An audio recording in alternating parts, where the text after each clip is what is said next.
Vamos dar início à nossa reunião de hoje. Nós temos reunião conjunta do departamento. Temos o prazer de receber aqui o professor Dr. Eudes Quintino de Oliveira Júnior. Professor Eudes é professor de bioética da Faculdade de Medicina de São José do Rio Preto, FAMERP, promotor de justiça aposentado, apesar de ser bem jovem. Obrigado pela juventude. Mestre em Direito Público, fez doutorado e pós-doutorado em Ciências da Saúde, tudo na Faculdade de Medicina de São José do Rio Preto, que é uma das universidades estaduais de São Paulo, membro da Comissão de Bioética do Hospital de Base da Faculdade de Medicina de São José do Rio Preto e ex-membro da CONEP. Então, o professor Eudes Quintino, ele é altamente qualificado para o tema que foi sugerido. E, atualmente, o professor Eudes ele é chefe de gabinete da Secretaria de Estado da Saúde de São Paulo. Então, isso mostra também uma visão do nosso secretário, Eleus Paiva, em colocar na chefia de gabinete um promotor de justiça, que é importante, porque recebe todas as demandas na secretaria passam primeiro pela análise criteriosa do chefe de gabinete, que tem o olhar jurídico em tudo que ele faz, tudo que ele recebe ali. Não é isso, professor Eudes? E ele vai nos falar hoje sobre o estado atual da conceituação jurídica do embrião. É um tema bastante atual e importante, e com as polêmicas que nós estamos tendo, haja vista uma resolução que saiu recente do Conselho Federal de Medicina com relação à interrupção de gestação após estupro, uma resolução polêmica que o Conselho Federal de Medicina tomou e que tem sérias repercussões para nós, especialistas em ginecologia e obstetrícia. Professor Eudes, um prazer muito grande. A palavra é sua, por favor. Tá. Obrigado. Deixa eu pegar o microfone. Está aqui. Bom dia a todos. É um prazer muito grande em comparecer a esse evento, e principalmente contando com um grupo tão seleto. Queria agradecer meu estimado amigo, doutor, né, que já conversamos várias vezes, já tivemos vários encontros, e o doutor Baracara sempre foi gentil, sempre foi cortês, muito educado em suas ponderações, e me convidou para falar a respeito deste tema. Amigo não faz isso com amigo, né? O tema árduo, é um tema complexo, é um tema difícil até ser abordado, e eu aceitei esse desafio, mas eu o alertei antes a respeito de uma situação jurídica. Eu falei que nós temos o Código de Defesa do Consumidor, e é lógico que a nossa relação aqui não é consumeirista, tipicamente, mas o Código de Defesa do Consumidor fala que você é sempre responsável pelo produto que você apresenta. Então, eu deixei bem claro para ele, olha, pode ser que não dê certo essa nossa tentativa, pode ser que seja frustrante, mas a responsabilidade não é só minha. Porque no direito nós temos um artigo 29 no Código Penal chamado de coautoria.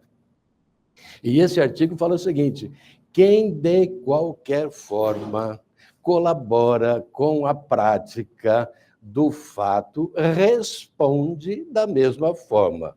Então, como eu estou aqui de passagem, vou embora após, o meu dileto amigo vai ficar, a responsabilidade toda é dele em razão de eventual insucesso.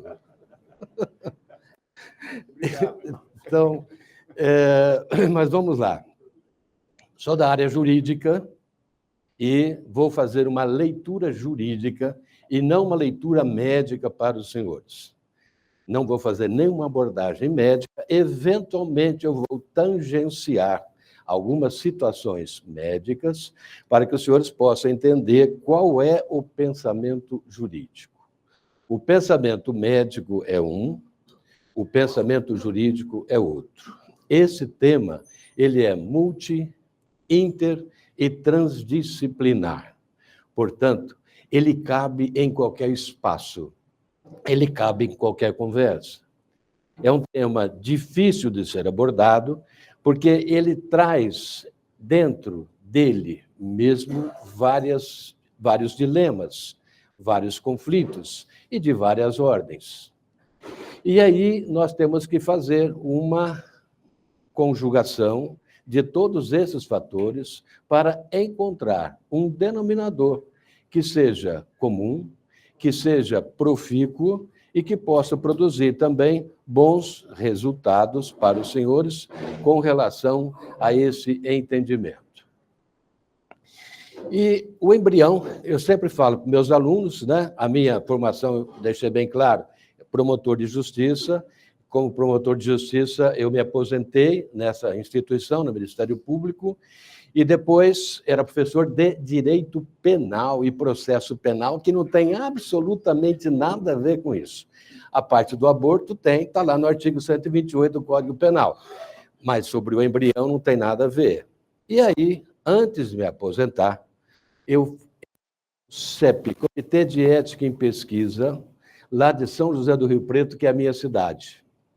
Eu confesso para vocês, eu me apaixonei de repente, e não sei por quê, larguei o direito penal.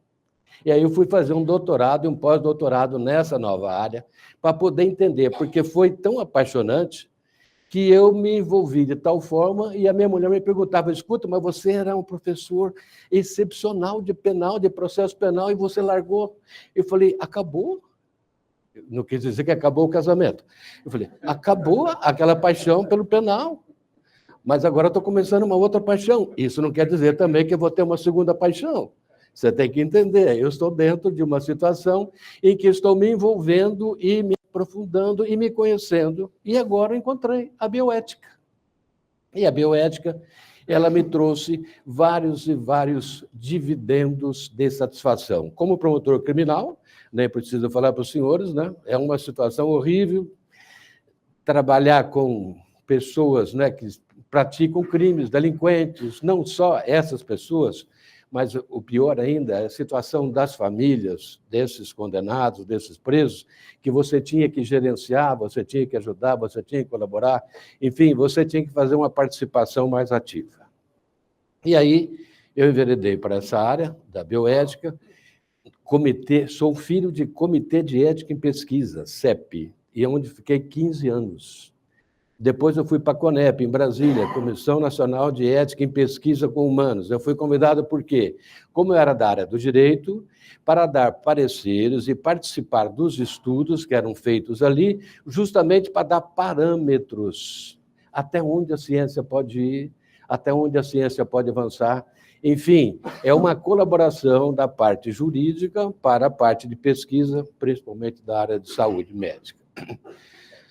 E eu falo sempre para os meus alunos, você quer saber uma palavra, você tem que ir lá na etimologia. E os senhores, como médicos, sabem, grego e latim são duas línguas que estruturaram a medicina, sem falar do próprio pai da medicina, que era um grego, né? Então, quando se fala em embrião, êmbrios vem lá do grego, e ele tem o seguinte significado: é aquilo que vai evoluir, é aquilo que vai crescer, é aquilo que vai maturar, é aquilo que vai desenvolver. Então, o embrião, ele passa a ser numa definição de etimologia, ele passa a ser aquilo que vai ter um desenvolvimento próprio, praticamente autônomo, e vai aflorar. E dentro daquela clausura chamada útero, que é o locus onde ele se aloja, ele vai ter a vida temporária dele. Estou dizendo vida temporária, quer dizer, ele vai viver ali. E parafraseando até, eu lembro que quem leu Aristóteles, Ética a Nicômaco, ele faz uma comparação ou uma analogia entre o embrião e o ser humano. Essa analogia consiste no seguinte raciocínio: o homem nasce, ele passa por fases etárias de desenvolvimento. E nesse livro, Ética a Nicômaco, ele fala que o homem ele tem todos os ciclos necessários e temporários para atingir aquilo que eles chamavam de perfeição. Então, o homem era um animal em evolução, sempre em ascendência, sempre crescendo, buscando atingir a perfeição, que os gregos chamavam, de outro lado, eudaimonia, que seria para eles a felicidade. Eles não usavam o termo felicidade, o termo deles seria a própria perfeição. E isto foi, esse exemplo que ele está dando, aliás, eu que estou copiando aqui o exemplo dele, significa que o homem também tem todas as suas fases etárias, como tem o embrião. E esse embrião, ele evolui e atinge a sua maturidade com o nascimento. O homem, ele também evolui e atinge a sua finitude com a morte. Então, há, sim, uma certa comparação. E o embrião, ele sempre foi bem colocado, principalmente no início da medicina e, posteriormente, na Roma antiga, quando se falava em aborto, ele era colocado como spes. Aqui, ó. Vou colocar aqui que fica mais fácil, ó.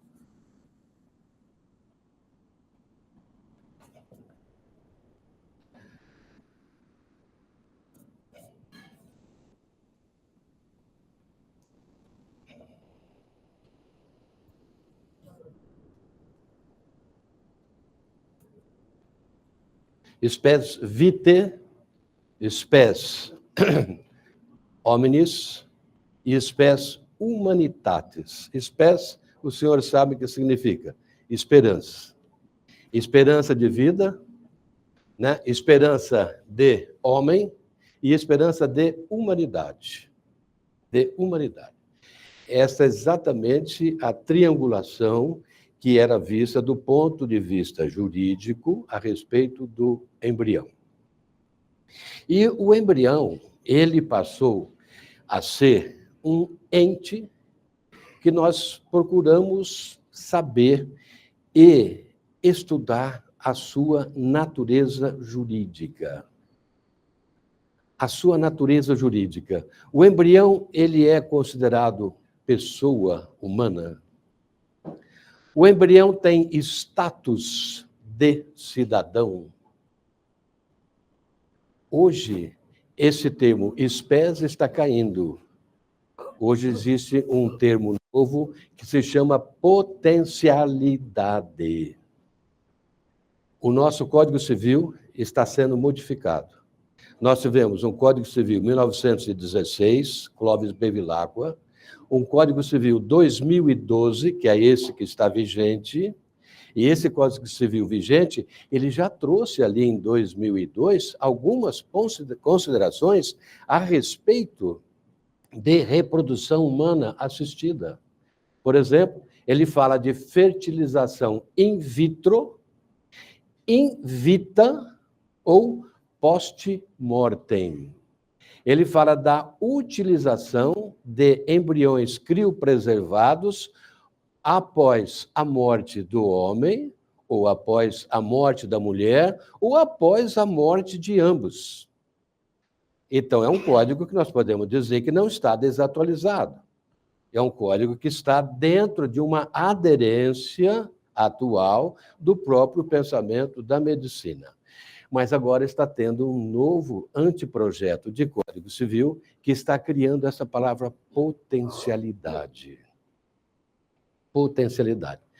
Qual é o teor, qual é o significado, qual é o alcance dessa palavra? A potencialidade significa a possibilidade de nascer. A possibilidade de nascer. Não existe a certeza de nascer. E aí entra uma situação que eu gostaria que os senhores entendessem muito bem, porque eu acho que é o fulcro de desentendimento ou é a razão do dilema que nós estamos passando hoje. Uma coisa é nascituro, a outra coisa é embrião. Zigoto, embrião, feto e nascimento. No direito, nós usamos a palavra nascituro. Eu acho que a palavra perfeita. Nascituro vem desse verbo aqui, ó. Verbo nascere, que é o verbo nascer. É o futuro do indicativo do verbo nascer. Nascituro significa aquele que vai nascer. Certeza é aquele que vai nascer. Embrião é totalmente diferente. O embrião, ele não tem essa certeza de nascimento. Lá no Código Civil, no artigo 2º do Código Civil, fala o seguinte, que a vida começa, né? A vida começa com o nascimento com vida. É um pleonasmo, mas é um pleonasmo necessário, porque tem o nascimento com morte, e aí não se tem a vida. Então, a vida começa com o nascimento, mas o Código faz uma ressalva. Resguardando os direitos do nascituro desde a sua concepção. Olha que está no Código Civil. Concepção, não é fertilização. Concepção é intraútero.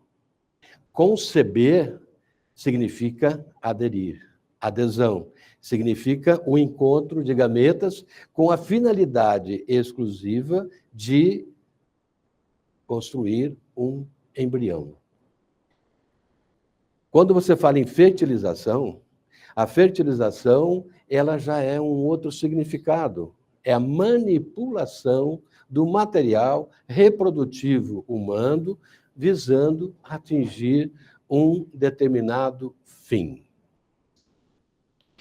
Concepção, para o nosso Código Civil, significa o embrião dentro de um útero. E ali, esse útero se chama asilo inviolável, princípio da intocabilidade ou princípio da sacralidade do embrião, que existe desde o começo da medicina. Ali dentro, ninguém, absolutamente ninguém, poderá ter acesso. Corresponde, guardadas as proporções, a um crime lá de violação de domicílio, no artigo 150 do Código Penal. Ninguém pode entrar ou permanecer dentro da casa de outra pessoa se não tiver autorização. E o embrião ali dentro, ele está sendo protegido pelo próprio Estado.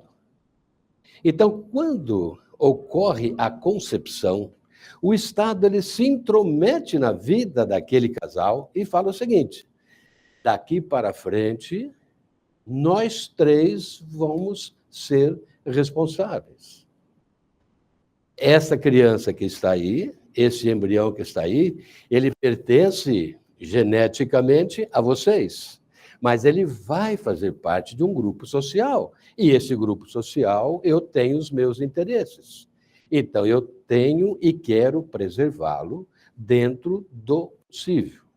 E, excepcionalmente, em algumas hipóteses, em algumas situações, eu vou permitir a ingerência de alguém neste embrião para tomar determinadas providências. Então, neste pensamento e nesse raciocínio que eu estou passando para os senhores, o embrião ele tem a proteção legal. Ele é um ente? Não, porque lá no Código Civil fala, começa com o nascimento com vida, mas a vida, e quando nós falamos em vida, nós temos que ver o seguinte, a nossa Constituição, ela pensou lá da Declaração Universal dos Direitos Humanos, o princípio da dignidade da pessoa humana. Esse princípio da dignidade da pessoa humana, ele é elástico. E você pode ainda até dar elasticidade maior a ele, dependendo da interpretação que você fizer. A dignidade da pessoa humana, nós podemos concluir, ela se inicia a partir da concepção intraútero. Porque nós estamos vendo duas facetas, eu falei para os senhores, a primeira vida é intrauterina, a segunda é extrauterina. E lá dentro tem uma vida. E essa vida merece a proteção. E o Estado está ali, o Estado está protegendo.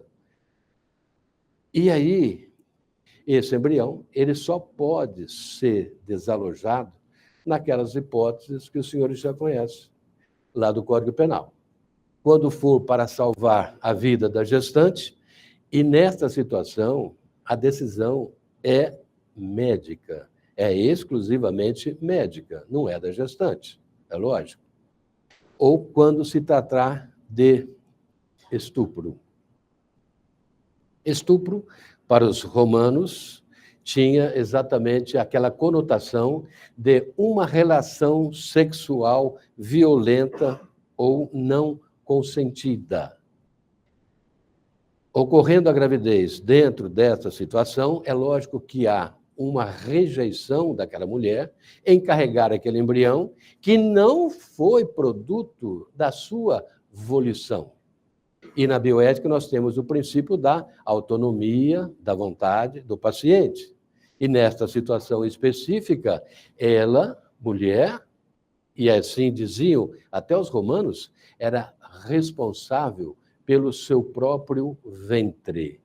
O que estava nela, ela que tinha que decidir. E no nosso Código Penal, nós abraçamos essa situação de estupro. Posteriormente, em razão de uma decisão do Supremo Tribunal Federal, foi também introduzida a hipótese, mas não introduzida ainda oficialmente no Código Penal, a decisão do Supremo de feto anencefálico. Anencefálico, por quê? Esse feto vai nascer e não vai ter condições de ter vida extrauterina. E a definição do Supremo, não sei se os senhores sabem, foi baseada justamente na lei de doação de órgãos e de transplante, quando fala da morte encefálica, que todo mundo até então chamava de morte cerebral. Encéfalo é aquilo que está na nossa mente, é o nosso administrador, é o nosso gestor, é o nosso ser pensante, é onde reúne todas as nossas informações.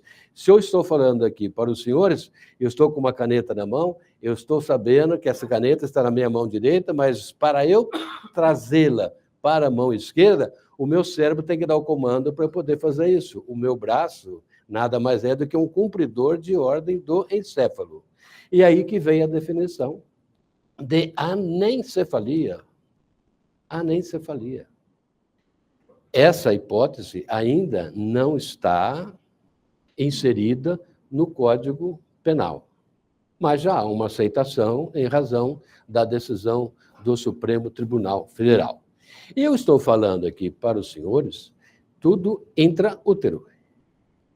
Mas nós temos também, hoje, a fertilização in vitro, consistente na manipulação dos gametas do homem e da mulher, a fim de elaborar o trabalho e construir o embrião. Esse embrião, ele é criopreservado. Ele já está fora do útero. Olha a diferença da situação. Ele já está fora do útero. Ele tem o status embrionário daquele que se encontra lá dentro, alojado? Não. E aí surgiu uma questão muito interessante. Em 2005, aqui no Brasil, com a entrada da vigência da Lei de Biossegurança, Lei 11.105 de 2005. Essa Lei de Biossegurança é uma lei assim perfeita hoje em termos de tecnologia. E nós precisávamos, porque o direito ele avança muito pouco, e quando avança é muito lento, para abraçar as situações novas. Os senhores vão ver que na própria área médica, principalmente na área médica, há uma evolução muito grande e o direito não consegue amparar tudo aquilo, porque ele anda de acordo com a velocidade da sociedade. Ele é dinâmico, mas é um dinamismo pesado para carregar. Ele vai lentamente. E aí, nessa situação que eu estou expondo aos senhores, essa lei, no artigo 5º, trouxe a seguinte expressão: poderão ser utilizadas células-tronco embrionárias para fins de pesquisa e terapia, se observadas as seguintes condições. 2 pontos. É o artigo 5º da Lei 11.105. Primeiro, que esses embriões estejam congelados há 3 anos ou mais. Segundo, que não serão destinados à procriação. E terceiro, que haja a anuência dos genitores. Leio a lei. É essa a expressão. Anuência dos genitores. Por que genitores? Porque o casal, seja marido ou mulher, seja união estável ou independente, ou pode ser também no mesmo sexo. Esse casal foi em uma clínica de reprodução e ali foram produzidos 6 embriões. Desses 6 embriões foram utilizados 3, com sucesso para 2 nascimentos. E os embriões excedentes estão na clínica. E o que nós vamos fazer com esses embriões? A quem pertencem? Hoje, olha só que curiosidade. Quando o casal vai se divorciar e tem embriões congelados, é obrigado a fazer a declaração dos embriões congelados. Sabe por quê? Ali está o histórico. Ali está o genoma de cada um deles. Então, é o seu patrimônio genético que está em jogo. E esse patrimônio genético, nós damos valor para o patrimônio físico, o furto de um carro, mas o patrimônio genético é muito mais que um furto de um carro. E hoje você tem que declarar. No divórcio, você tem que fazer ali a relação dos seus bens e dizer, eu tenho 3 embriões congelados na clínica tal. A quem pertence esse embrião? Ao homem ou à mulher, em caso de separação? Quando eles vão fazer esse procedimento, eles têm que dar uma declaração no sentido de que esses embriões criopreservados poderão ser utilizados posteriormente, isso é importante, poderão ser utilizados posteriormente pelo homem ou pela mulher. Porque a justiça fala o seguinte, quando morre, por exemplo, o homem tem embriões congelados, a mulher bate às portas da justiça e fala, olha, eu tenho lá 3 embriões congelados e eu quero utilizar. A justiça fala, mas não tem a anuência dele. Não teve autorização dele em vida. Mas ele é meu companheiro, ele era meu marido, eu sei, mas ele não falou que concordava. Então, nesse ato, você já tem que chegar e fazer essa concordância. E se os 2 morrerem? E esses embriões vão para quem? Você tem que especificar também, porque tem uma sucessão hereditária, né? Ou você pode falar o seguinte, no caso de morte do casal, nós vamos doar esses embriões para fins de pesquisa e terapia, lá da Lei de Biossegurança, no artigo 5º que nós estamos vendo. Então, o embrião começou a ser, sim, bem invocado. Ele começou a ter uma existência até extraútero. O embrião tem direito à ação de alimentos. Ação de alimentos.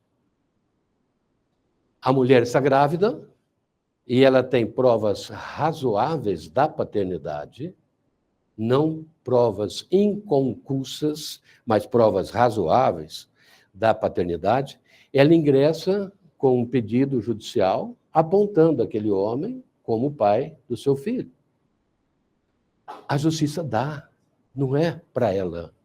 Dá para o embrião. E como é que chama o embrião? O embrião não tem nome, ela representa o embrião. Aí, então, ele passa a ser sujeito, sim, de direitos. Ele está vivendo num mundo que ele não nasceu, que está lá dentro, mas ele tem já resguardados os seus direitos de cidadão após o nascimento. E aí, nós tivemos uma ação judicial chamada Ação Direta de Inconstitucionalidade aqui no Brasil, que teve como relator o ministro Aires Brito, e esta ação, em resumo, ela perguntava assim: quando é que se inicia a vida humana? Olha só, aí é complicado. Os Estados Unidos, por exemplo, eles não falam quando começa a vida humana. Eu fiz uma pesquisa, nenhum país da Europa também declara quando começa. Quando morre, falência encefálica, não sei o quê, morte encefálica, não tem problema. A morte está certa, mas o nascimento não. E o Procurador-Geral da República, ele entrou com uma ação questionando este artigo 5º, que eu falei para os senhores, que permitia, né, e que permite ainda a utilização de células tronco embrionárias para fins de pesquisa. O que ele colocou nessa ação? Gente, espera um pouquinho. Aí, se a gente for por esse lado, nós temos que entender que o embrião ele não tem status. O embrião não tem nenhum direito que o socorre. Diante disso, nós estamos utilizando, de uma forma inadequada, o embrião.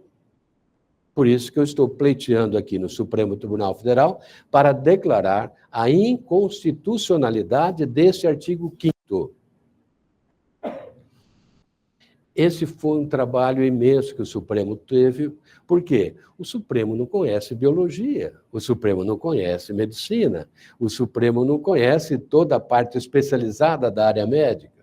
Então, ele teve que se valer de pessoas que têm conhecimentos específicos na área para subsidiar a sua decisão.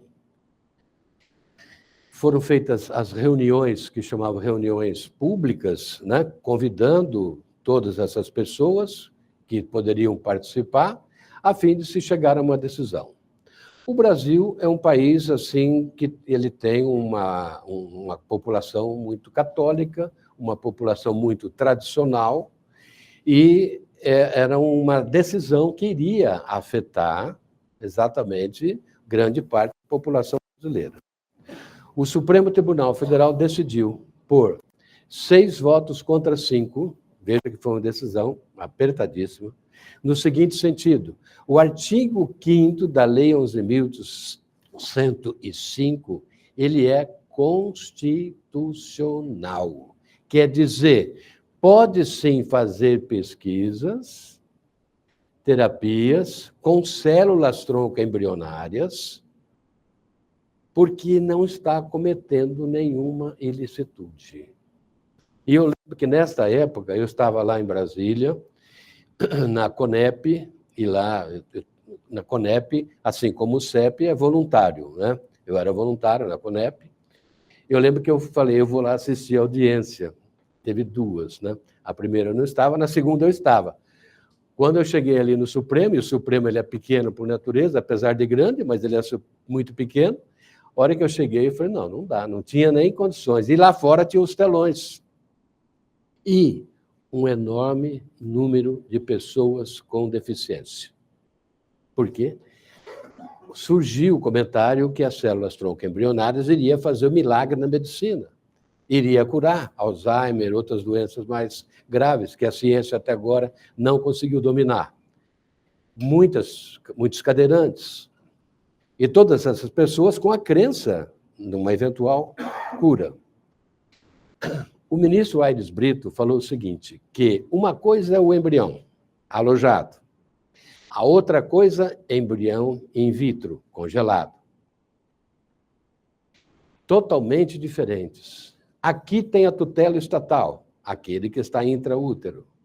Aquele que está lá não tem a possibilidade de nascer, porque ele está alojado ali num compartimento de nitrogênio e nada indica que ele vai evoluir. Então, ele não tem a proteção. Conjunto de células reprodutivas. Conjunto de células reprodutivas. E nós chamamos de embrião. O intraútero, ele tem um status. O extraútero, não. Aí já começa a ter a diferença. O nosso Código Civil, que eu estava falando para os senhores, quer modificar, e já tem vários projetos no seguinte sentido. A vida humana tem início com a formação do embrião, seja intra ou extraútero. Olha só. Intra ou extraútero. E o que o Supremo decidiu foi que o extraútero não tem essa proteção, porque nós não temos lei para tanto. Eu brincava até, eu dava aula, falei já para os senhores que eu dava aula de penal, a situação, o sujeito entra numa clínica de reprodução assistida e vai lá naqueles tubos de nitrogênio e se apropria de 40 embriões e leva embora. Aí eu perguntava para os alunos, né? O direito penal é bom por causa disso, ele é bem dinâmico, né? Que crime que ele cometeu? Professor, crime de furto. Crime de furto. Falei, parece um crime de furto.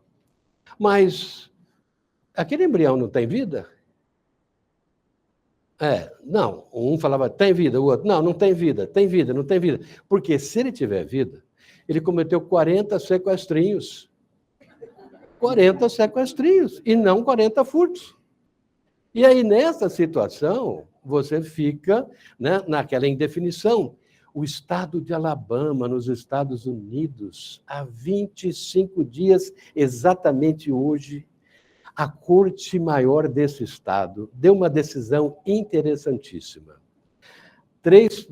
Uma pessoa entrou dentro de uma clínica de reprodução e, involuntariamente, esbarrou ali no balão de nitrogênio, onde estavam alojados 3 embriões. Esses embriões, é lógico, foram perdidos, descartados. Fez-se o processo de primeira instância, ele foi imprudente, mas não teve nenhuma consequência. Foi para a Corte Suprema, ela é diferente da nossa, cada estado tem a sua Corte Suprema. Foi para a Corte Suprema, a Corte Suprema falou, não, são 3 crianças que morreram. 3 crianças que morreram. Opa, espera um pouquinho. Aí agora nós já estamos num outro patamar. E é a Suprema Corte. E a pessoa que fez isso está respondendo por homicídio culposo, não doloso. Homicídio culposo. Imprudência, negligência ou imperícia. Por ter matado, vamos colocar assim, foi uma morte, né?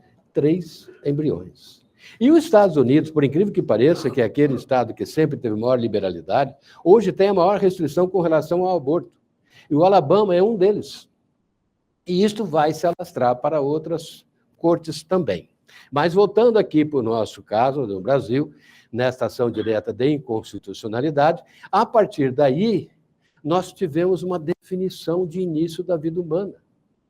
A vida humana tem início intraútero com a concepção. É o que está lá no artigo 2º do Código Civil. Ou, segunda hipótese, com a transferência daqueles embriões congelados para o útero.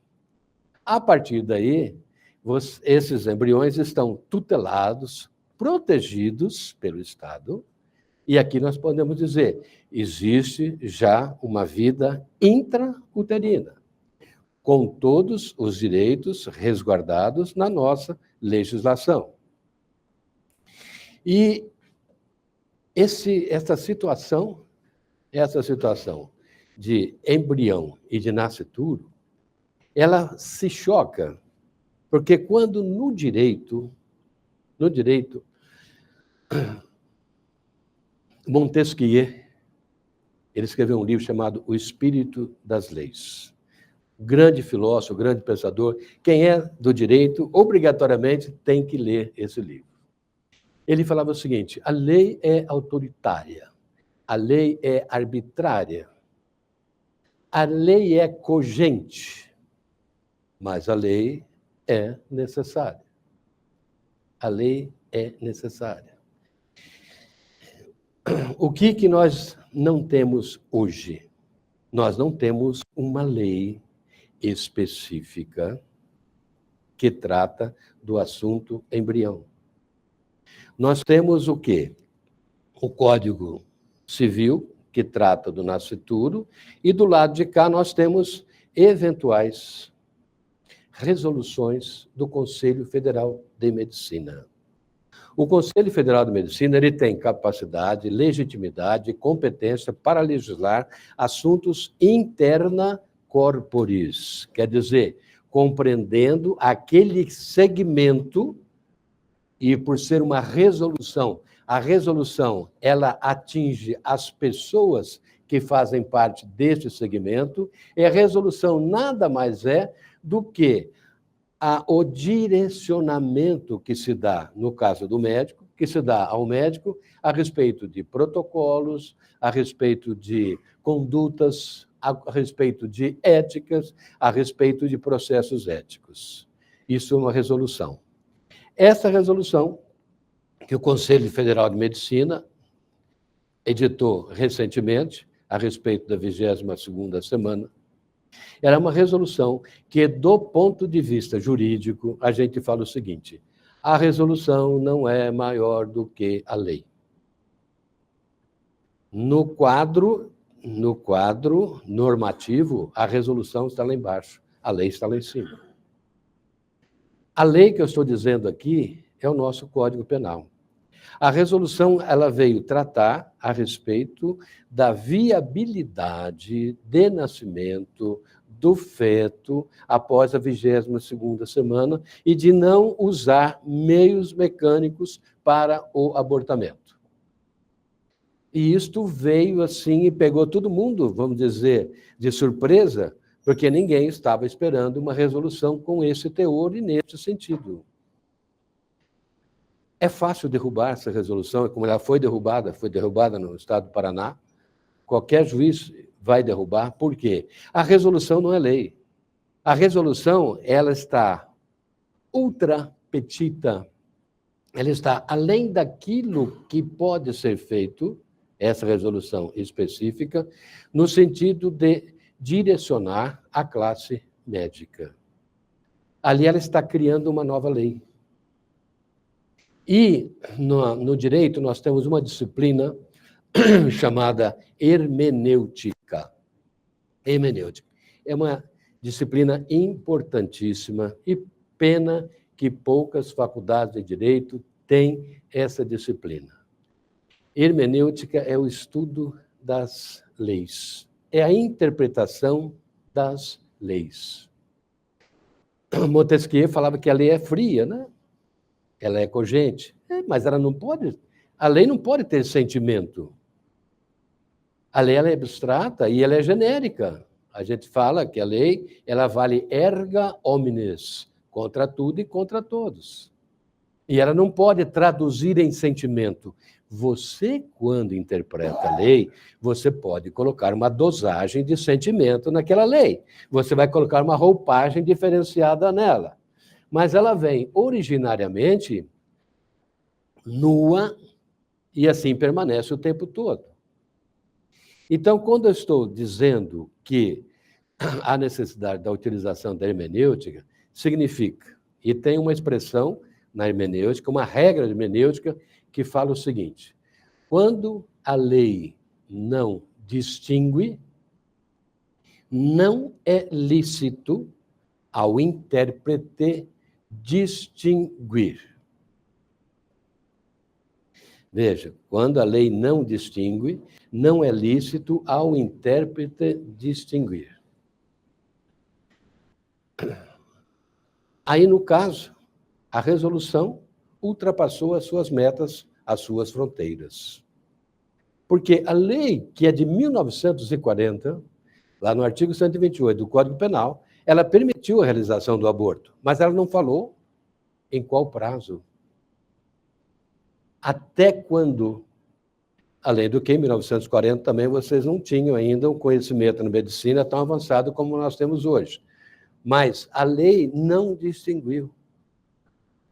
E o intérprete, ele não pode distinguir. O que pode ocorrer é uma lei, outra, ordinária, explicando aqui o procedimento daquela lá. Aí tudo bem. Mas uma resolução, ela não tem força suficiente para isso. A resolução ela é diminuta, ela é interna corporis, é para um determinado colegiado. Ela não pode avançar muito. E quando ela avança, ela se alastra, ela atinge várias pessoas, atinge comunidades que nada tem a ver com aquela resolução. Por isso que ela foi derrubada. Ela foi derrubada exatamente por isso, porque a lei não distinguiu. E onde a lei não distingue, não é lícito ao intérprete distinguir. E uma outra, eu não sei como é que está meu tempo aí. Hã? Mas...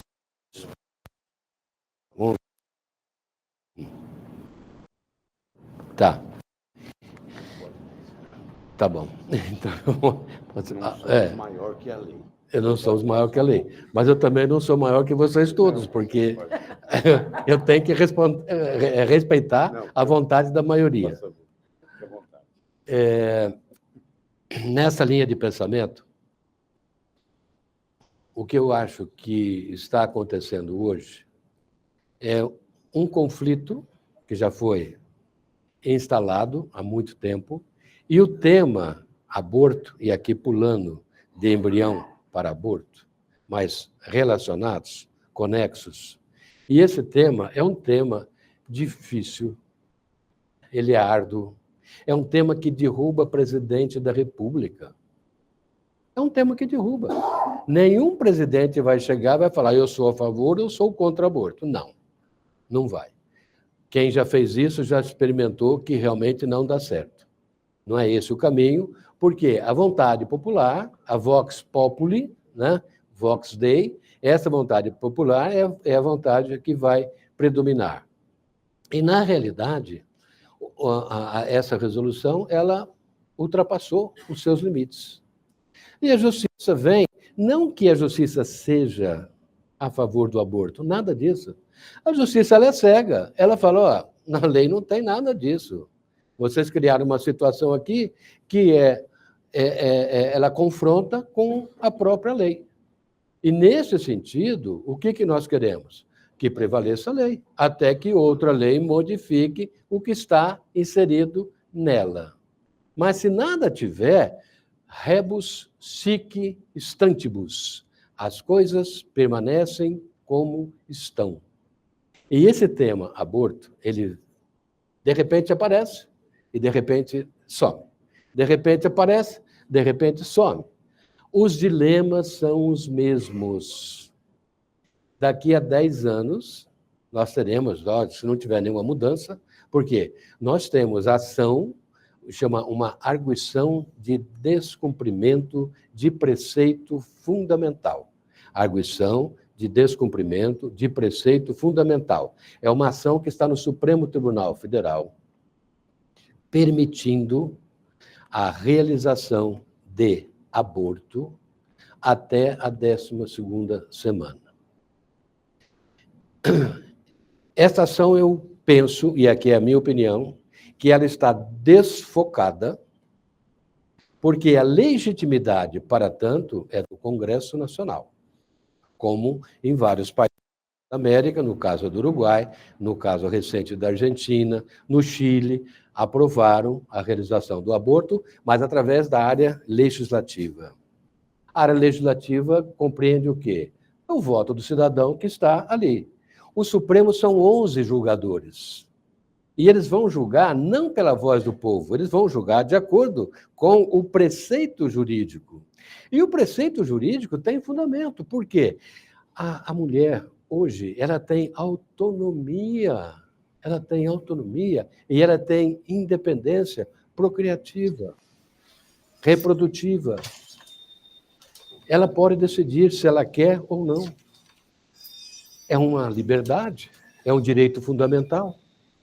Mas você tem que fazer o quê? Uma interpretação, e essa interpretação tem que ir ao encontro desse anseio aqui.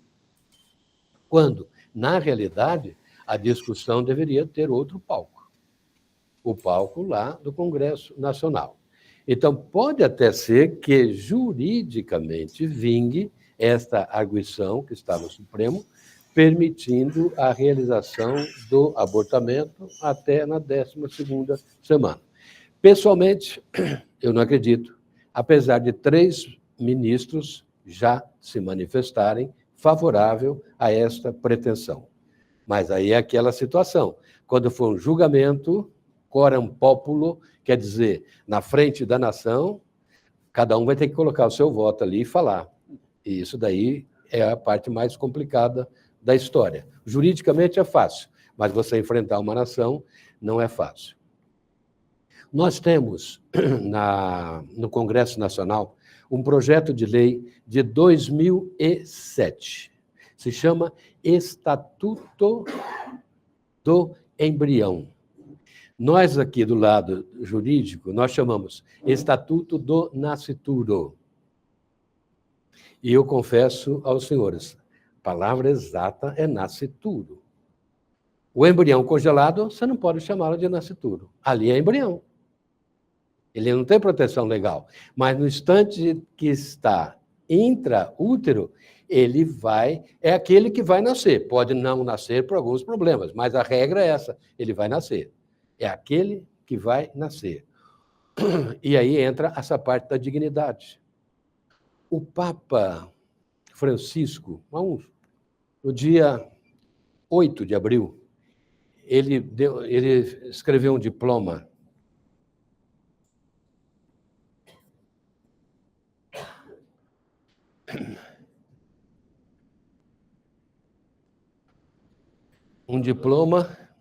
chamado Dignitatis Humanae, que vem a ser a dignidade humana, que é um dos princípios da nossa Constituição e é a base, é a sustentação do nosso Estado Democrático de Direito, a dignidade da pessoa humana. E quando se fala em dignidade, você usa dignidade da pessoa humana. Direito à interpretação. Direito à interpretação. Mas você pode estender dignidade do humano, tirar a pessoa e conferir ao embrião essa dignidade. Se você colocar a palavra pessoa, pessoa é aquele que já está nascido e que já tem um vínculo com o Estado. Ele tem um CPF, por exemplo. Ele se chama de cidadão. Ele nasce e já recebe o carimbo do Estado. Olha, a partir de agora, você faz parte desse grupo. Lá dentro, você não fazia parte diretamente, mas indiretamente você fazia. Esse documento papal, ele fala que a dignidade da pessoa humana ela está sendo quebrada no mundo que ele diz, lógico, é o mundo católico, né? Em razão de dois assuntos. Problema, a união homossexual e o segundo, aborto. Se vocês tiverem curiosidade de ler, saiu agora no dia 8 de abril esse documento papal, e ele bate muito nessa questão do aborto. Mas acontece que nós estamos discutindo aqui o aborto proveniente de estupro. O aborto proveniente de estupro, ele é totalmente fora de cogitação. Porque como é que a mulher vai carregar dentro dela aquele embrião que ela não quis, ela foi forçada. Ela foi forçada. Então, justifica-se, numa situação dessa, retirar, ou fetocídio, que a gente chama, retirar aquele embrião, em razão da preservação dela. No caso de salvar a vida da gestante, qual é o bem maior que prevalece?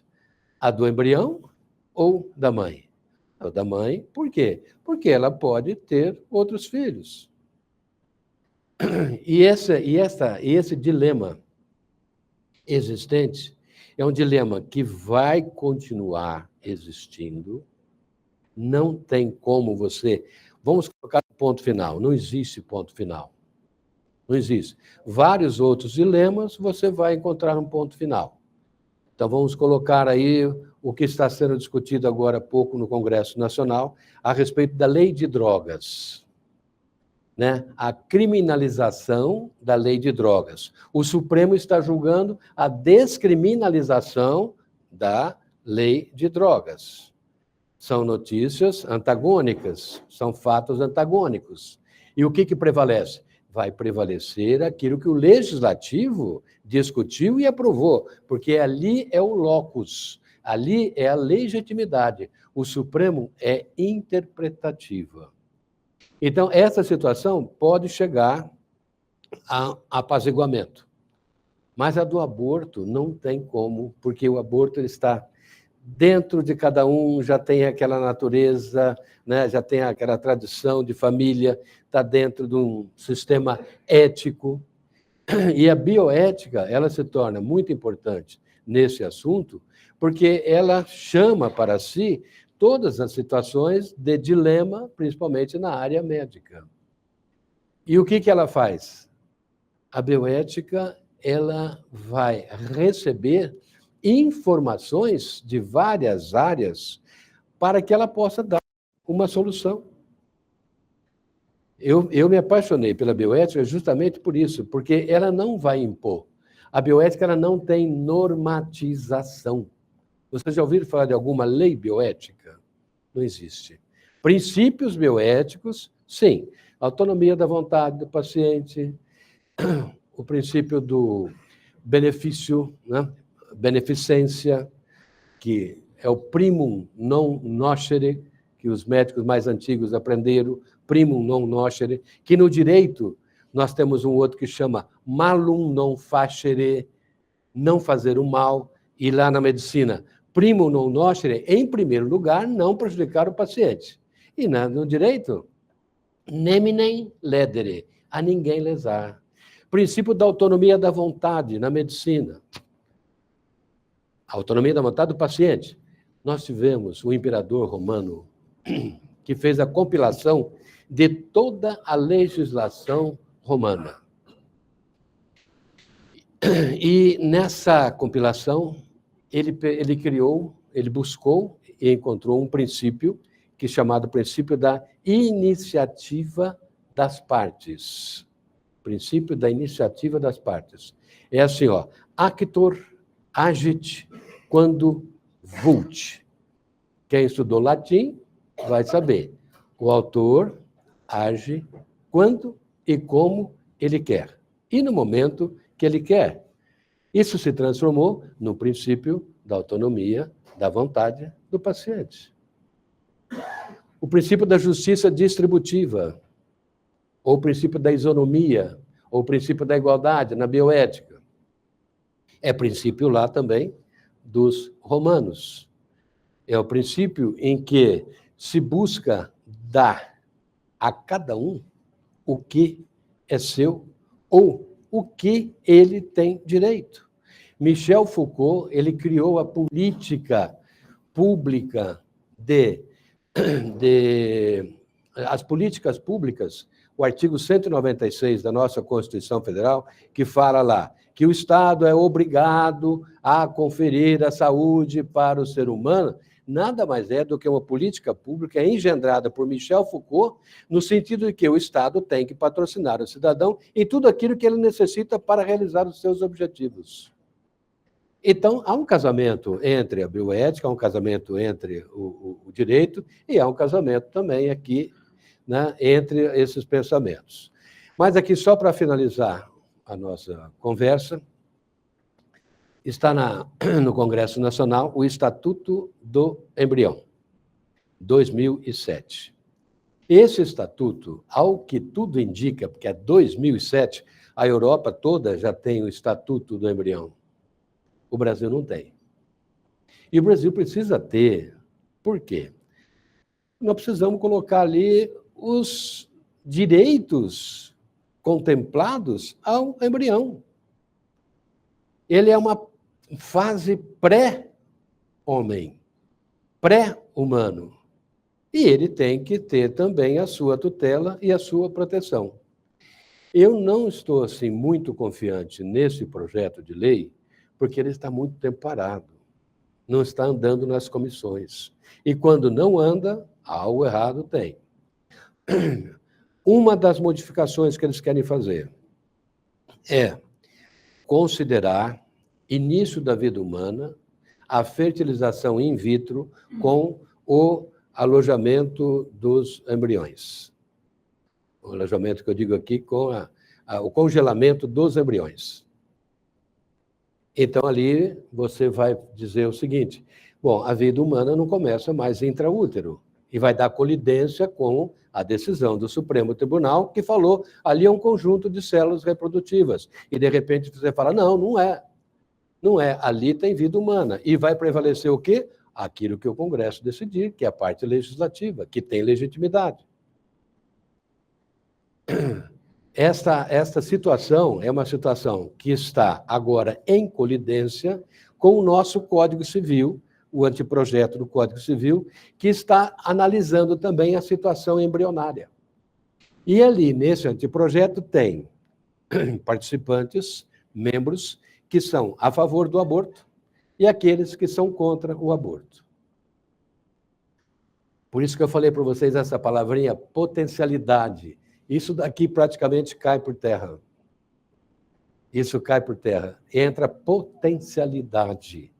E o que estou sentindo que está ganhando mais corpo é exatamente essa potencialidade.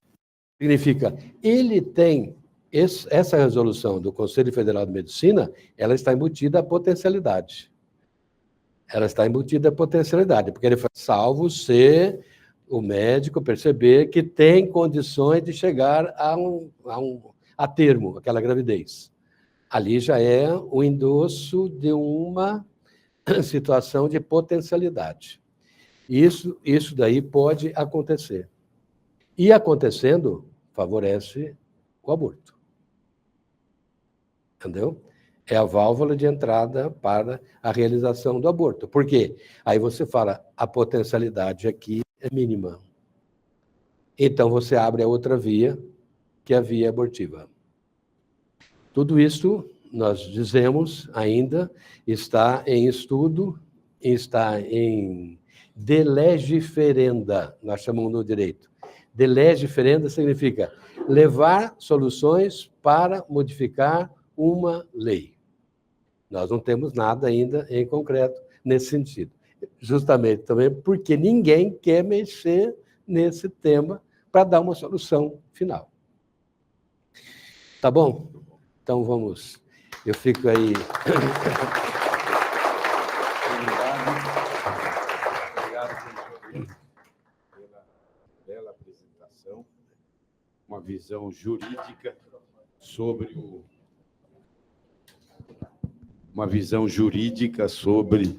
o embrião.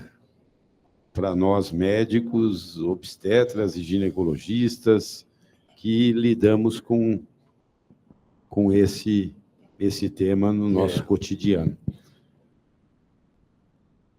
Professora Rossana. Deixa eu tomar um pouquinho de água. Tá aqui. Eu queria agradecê-lo, foi muito, muito bom ouvi-lo, como das outras vezes que eu tive a oportunidade de conversar com o senhor na secretaria. Nessa situação atual, nós médicos estamos num dilema muito grande, né? Porque a gente tem uma lei que coloca uma questão bem clara, né? A gente tem o apoio da bioética que o senhor colocou.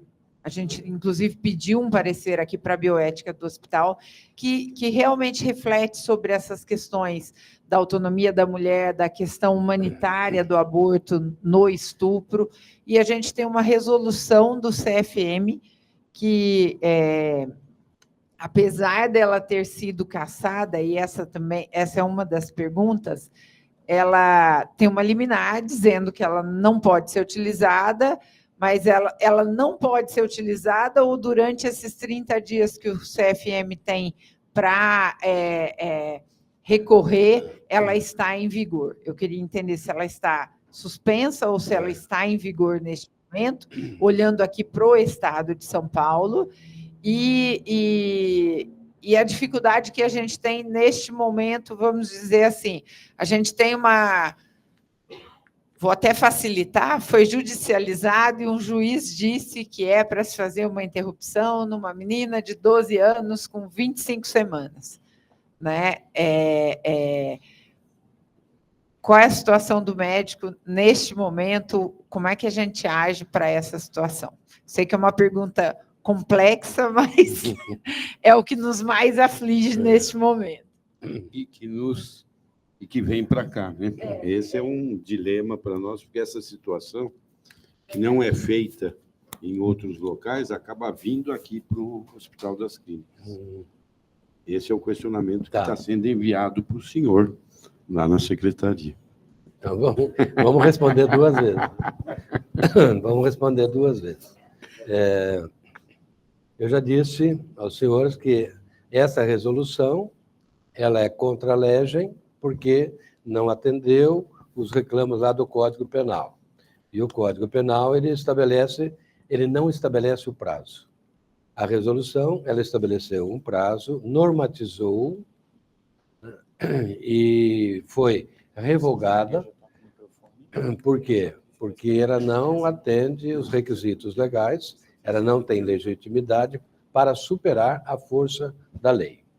E agora está em fase de recurso, então houve a suspensão, enquanto não é uma sentença definitiva, é uma liminar.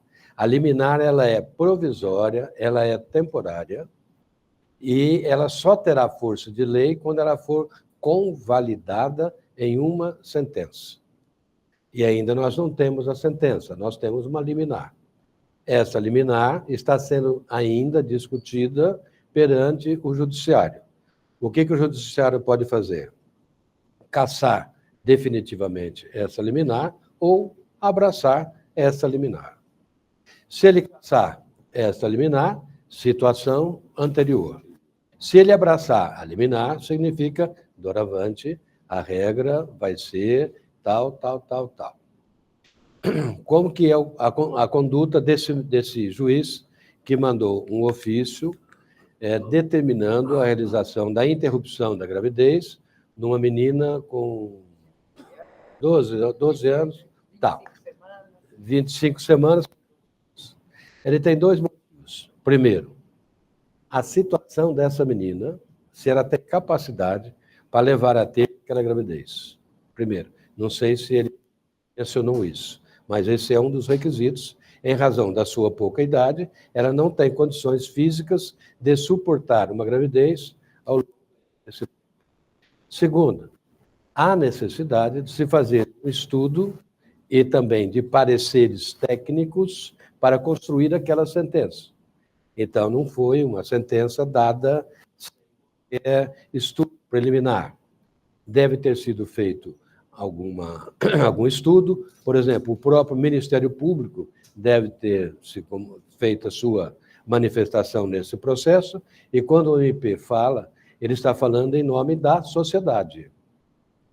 Se ele opinou pela realização também desse procedimento, é lógico que aquela sentença ela tem que ser cumprida, independente do paralelo que nós estamos vivendo.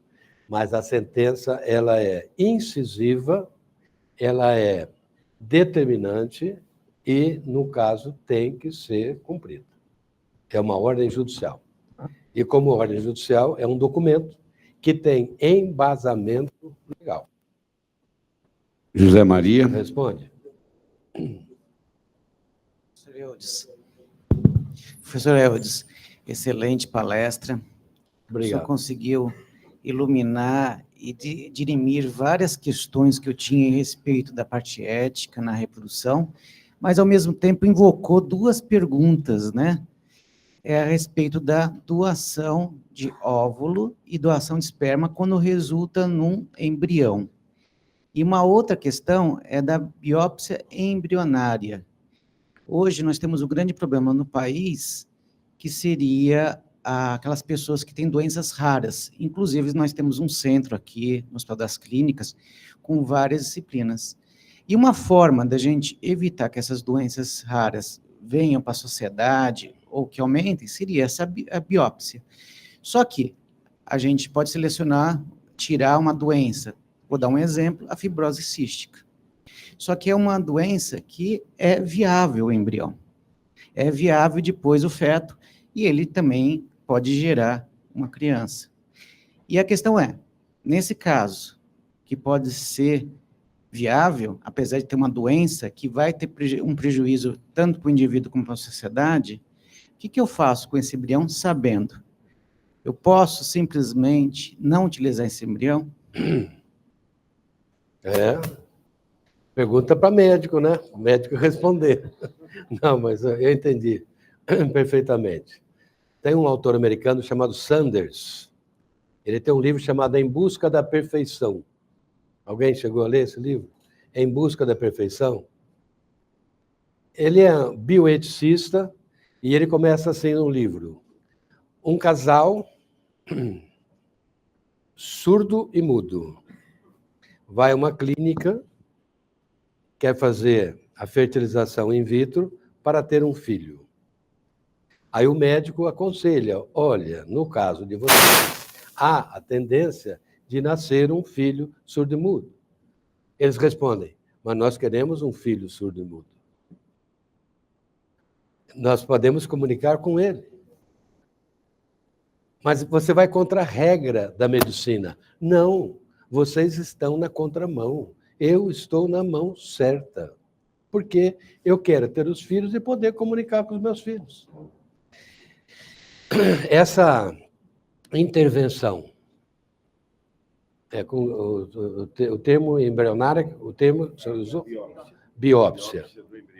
A biópsia do embrião. O embrião, eu falei, que quando se encontra em estado pré-implantatório, existe até uma resolução do Conselho Federal da Medicina que permite a manipulação desse embrião. Quando ele se aloja, aí já entra aquele outro problema, intraútero, princípio da intocabilidade, princípio da sacralidade do embrião. E aí o questionamento que o doutor fez, como é que eu faço numa situação dessa se já detectamos esse problema e temos condições de fazer a intervenção? Princípio da beneficência. Princípio da beneficência. Essa intocabilidade ela não é absoluta, ela já foi.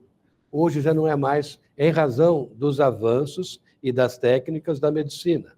Hoje permite-se que você tenha acesso ao embrião e realize ali procedimentos invasivos. Lógico, com toda a cautela, com todo o cuidado, e aí você tem que medir entre o princípio da beneficência, da não maleficência, e você tem que calcular se esse benefício, extirpando este mal, ele vai maximizar, quer dizer, ele vai determinar que realmente aquela criança, aquele embrião, aquele feto, ele vai ter uma vida futura com um bem-estar melhor, completamente fora dessa zona de perigo. Então, é uma situação em que a bioética vê com bons olhos, porque você não está descaracterizando o DNA, nada nesse sentido, permanece o genoma, e simplesmente é uma restauração, uma formatação diferente que você vai realizar e vai dar condições para que essa pessoa, lá na frente, tenha uma vida mais saudável. Também não se pode pensar que se trata aqui da eugenia. Muita gente confunde, mas isso é um tratamento de eugenia. Aí a pergunta do outro lado, mas se você detectou o problema, o embrião está com esse problema e você tem condições de eliminá-lo, você estará sendo omisso em não realizar o procedimento. Então, eu não vejo nenhuma situação contrária, desde que não modifique ali as características do embrião, lógico, a cor de olhos, né, as propriedades do DNA, que nada disso seja modificado, mas que seja feita uma formatação no sentido de que você vai trazer benefícios para aquela futura pessoa. Respondido isso? Obrigado. Dani, depois o Pedro. Vou pedir pergunta bem objetiva, por favor. Obrigado, professor, pela palestra. Eu sou médico aqui do Centro de Reprodução Humana. Tenho duas questões breves. Uma, se o final da vida é o fim da atividade cerebral, por que o senhor não... o que o senhor acha do início da vida ser o início da atividade cerebral? Seria na vida intrauterina em torno de 3 meses. E a segunda questão é se a fertilidade é algo tão importante, porque até hoje o SUS não paga tratamento de infertilidade para a população. Na verdade, nem seria um custo. Tem um artigo que eu tive a oportunidade de orientar, como a nossa carga tributária é muito alta, a pessoa gerada acabaria se pagando. Tá. Bom, com relação à primeira pergunta, do início da vida humana, né? Você colocou, seria da anidação, né? Então, início da atividade cerebral, não seria anidação, que vocês chamam na medicina? Não? É posterior. De 3 meses. Tá. É uma das fases que se discute a respeito do início da vida humana. É uma das fases. Nós, no Brasil, veja, o que ficou decidido? Quando é que se inicia a vida humana? Intrauterina, com a concepção ou a transferência do embrião lá para o útero. Tudo bem. Mas a sua pergunta é com relação à vida encefálica. O final da vida é o fim da atividade cerebral, o início da vida não é o início da atividade cerebral. Então, é interessante, mas acontece que a vida ela não se resume somente no cérebro. É conjunto. É um conjunto. E ela é progressiva. Então, o cérebro ele vai fazer parte desse conjunto mais adiante. Então, você não pode estabelecer esse período como o início da vida, porque você já tem ali no útero, você já tem a formatação, por menor que seja, de uma vida humana.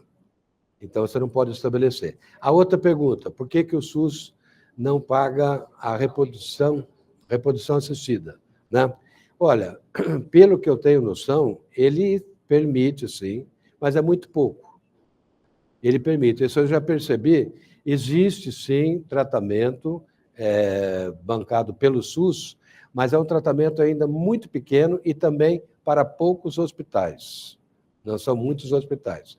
É uma situação que eu acho que ela tem que ser modificada, porque o próprio SUS ele já tem um tipo de um mecanismo que é fator indicativo da reprodução assistida. O próprio mecanismo, ele tem uma resolução, não lembro o número agora, mas é uma resolução que cuida da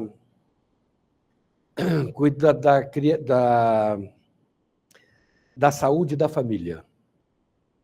Uma resolução que cuida da saúde da família. E nessa resolução fala o seguinte: quando o homem ou a mulher tiver problema genético, não se recomenda a realização não se recomenda a relação sexual para ter o filho. O que se recomenda?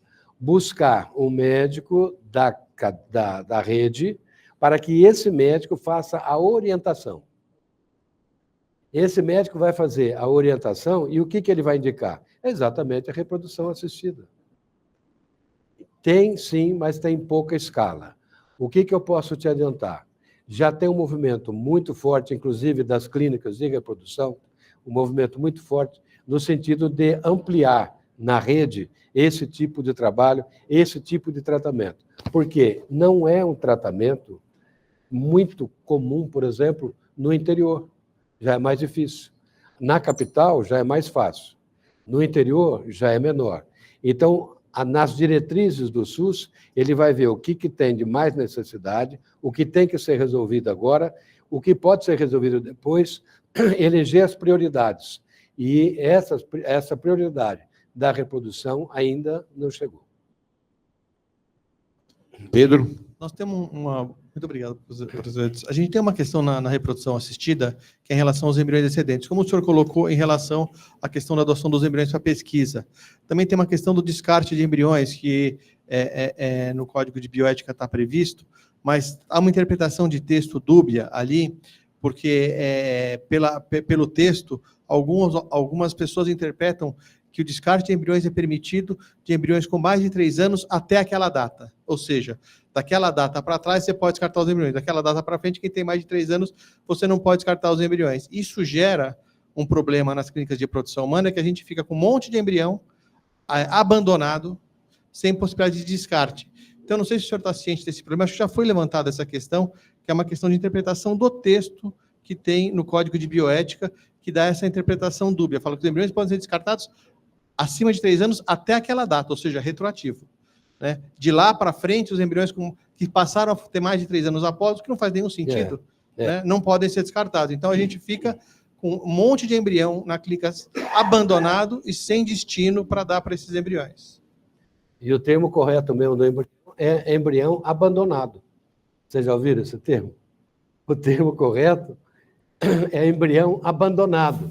Dá a impressão que ele foi deixado lá na clínica, né? E, lógico, foi deixado, os responsáveis não compareceram e o embrião fica lá. E a clínica fica com esse embrião sem saber o que fazer. Na interpretação melhor que eu acho, desse prazo de 3 anos, era até aquela vigência. Daí para frente já é diferente. Entendeu? Na interpretação mais liberal e uma interpretação mais contextual. Então, 3 anos para trás e depois 3 anos para frente já é outra contagem.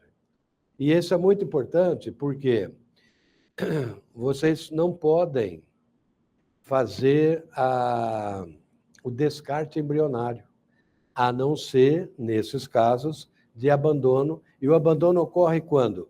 Quando não há o pagamento combinado com os genitores. Eles estão lá criopreservados, não tem o pagamento, então eles se encontram aqui, no estado de abandono. E no estado de abandono, você vai fazer o que com esses embriões? Você vai pesquisas? Você não pode doar para pesquisa. Você vai usar em outra pessoa? Muito menos. Né? Então, é uma situação. Um conselho que eu dou: se tiver condições de encontrar algum parente algum parente do casal, contactar esse parente. Porque eu já vi um caso desse em que o parente chegou e assumiu. Através de ordem judicial. Nilson, professor Nilson Melo, por favor. Professor, eu primeiro queria parabenizá-lo, porque durante 1h30 o senhor não apresentou um diapositivo e todos nós estamos prestando atenção no senhor, em silêncio. Muito obrigado. Isso é uma capacidade extremamente grande. Vi poucas pessoas em toda a minha vida fazer isso. Muito obrigado. Um deles foi o ex-presidente Fernando Henrique Cardoso, também que encantou uma plateia muito grande durante 2 horas. Queria parabenizar. Só a guisa de contribuição, acho que tem 2 coisas. Acho que o aspecto, por causa da questão de anticoncepção, existe o direito da população ao direito reprodutivo. Quando ela foi feita, acho que foi mais a guisa pensando em anticoncepção, mas reprodução envolve 2 aspectos: a anticoncepção e o direito a ter os filhos, né? Então, do ponto de vista legal, eu tenho a impressão que todo casal tem esse direito, e se entrar com uma ação ganha contra o Estado, né? Existe isso. A segunda aspecto é em relação a uma colocação da Organização Mundial de Saúde na questão do dispositivo intrauterino. Ela coloca que a vida inicia a partir do momento em que aquele blastocisto chega no útero, em que ocorre a nidação, e que vai ser recoberto pelo endométrio, e que isso ocorreria entre 7 a 10 dias após a fecundação, né? Então, essa é uma questão. Tudo é polêmica. Uma vez eu coloquei contigo, quando eu estava começando, o padre Charbonneau, e ele falou assim: para mim é diferente. A vida começa quando aquele ser, se nascer, né, ele tiver a capacidade de pensar. E, portanto, muitas pessoas estão vivas aqui e não têm essa capacidade, né? Então, é uma coisa filosófica, né? Envolve medicina, direito e filosofia, o que é muito difícil. Mas parabenizar o senhor pela grande capacidade de prender a nossa atenção. Muito obrigado. Eu fico muito contente, muito satisfeito em poder vir aqui e falar para um auditório super seleto. Eu que sou do interior, de São José do Rio Preto, a minha convivência é menor, né? E eu estou naquela fase da vida, nós estávamos até conversando, em que você faz aquilo que você gosta, aquilo que você quer. Eu trabalhei 30 anos como promotor, tinha coisa que eu gostava, tinha coisa que eu não gostava, mas eu tinha que fazer, porque fazia parte da minha função, não tinha jeito. Depois que você se aposenta, aí começa já uma segunda vida totalmente diferente, em que você vai escolher o que você quer fazer. E a beleza da vida, eu acho que reside nisso, em você. Não é só você parar e aposentar. Eu estou aposentado há 12 anos, mas eu nunca parei. Eu era reitor de universidade, promotor de justiça, professor. Justamente por nunca ter parado, é que eu tenho esse entusiasmo de continuar fazendo as coisas que eu sempre fiz. E a minha família está lá em Rio Preto. Mas eu estou aqui porque eu acho que eu tenho condições de colaborar com a secretaria. Em razão da minha experiência de vida, né, em razão do contato que eu tive de saúde, em razão da bioética, você tem uma outra visão, completamente diferente. E você podendo colaborar, você tem que dar, doar. Está na fase da desova. Isso aí.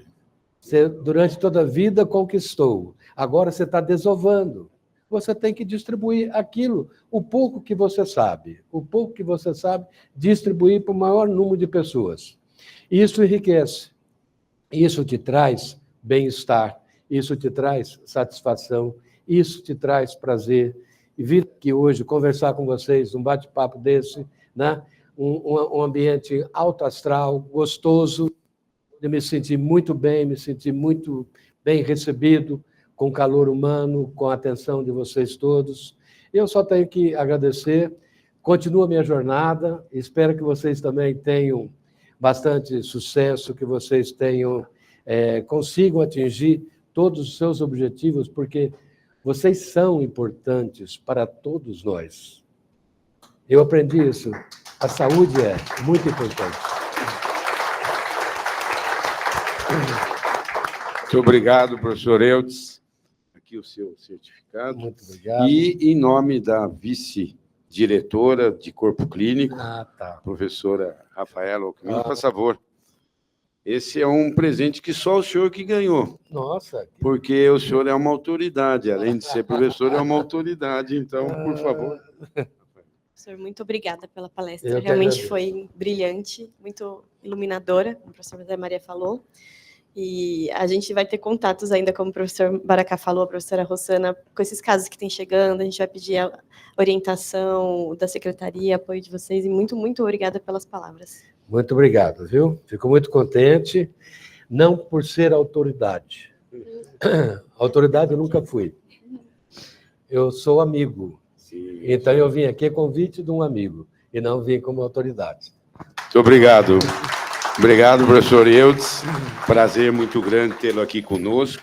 Esse é uma recordação da diretoria do Instituto Central.